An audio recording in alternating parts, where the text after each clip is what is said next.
saw you mention during the tryouts, someone did like an IRL video of themselves.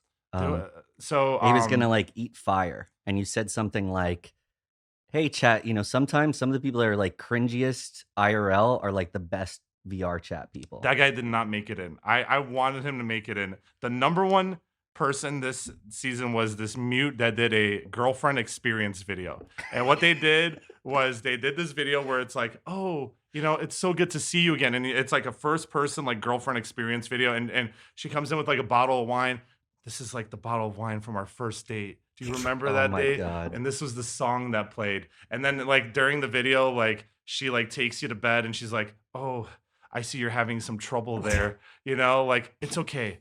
Just follow my lead. I'll take care of everything. And then it like cuts to the scene of you like taking off your VR headset and you're just like laying in this bed and it's all fake, like it's not real. And people were obsessed with it. Like people were like, her name is Pixel Pink, and everyone's like, dude, when's Pixel Pink coming into the lobby? Like, where's Pixel Pink? And like, dude, people have watched that video like 20 times. Just like, hearing about it, I want to watch it. Dude, Pixel Pink, man, like it's become a big meme in the lobby. Everyone's like, when is Pixel Pink showing up? Like when are we finally letting Pixel Pink into the lobby? And it's all because like they did this like girlfriend experience video that just made everyone like, oh, this feels nice. Like this is really cozy. Like this is really nice. And I think that's like a big part of VRChat. And there's a lot of people that do their streams completely around that kind of content. Like people get lonely and they want that like girlfriend experience. And there are people that will legit sit there and just give you like ASMR, like face touches and all this stuff. And they make their whole stream revolved around like just making you feel comfortable and stuff. It's pretty interesting. Right. And then also on this topic, another thing I wanted to bring up. Do you remember when my dad came in VRChat? Your dad came into VRChat a lot of times. The first day he came in, he thought Crumpet was a girl. Yes. And he like fell in love with Crumpet, dude. Mhm. One thing I wanted to say is my dad was a natural to me. Your dad was amazing in VRChat. Amazing. So good at it. That and he wasn't trying. He's just I think the reason he was good at it is he didn't care. He just was like, fuck it. And he's very charismatic. Yeah. Like and that helps a lot too.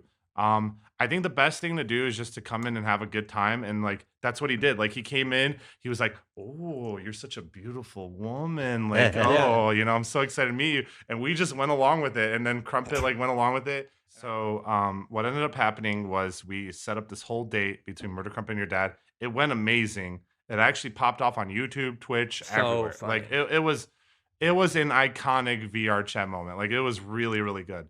Because Crumpet's super like funny, witty, and your dad's super charismatic. Like it was just the perfect duo. And we went to a horror map, and Crumpet revealed like to your dad, he was like, I just want you to know I have a penis. And your dad was like,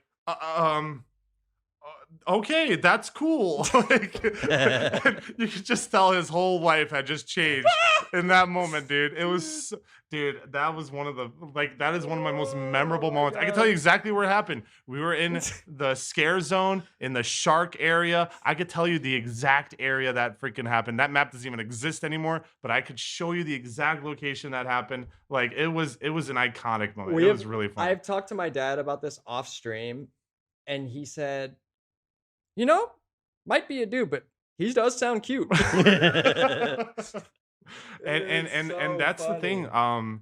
People make this joke that like VRChat makes you gay. I don't think VRChat makes you gay. I think VRChat helps you learn like how much like you are willing to like go down that route, and I think it like brings out, and I don't think there's like I think that's pretty cool, the fact that like people go into so I have this thing that's called like the 5 stages of VRChat, okay? And this is something I made up a long time ago, and I truly believe to this day it's real. It's like day 1 in VRChat, you have like a meme avatar. It's your first day playing, and like you're just having fun. Day 2 VRChat, you kind of start like seeing like the custom models. You start hanging out with your homies and start flirting a little bit. They might be using some hot anime girl avatars.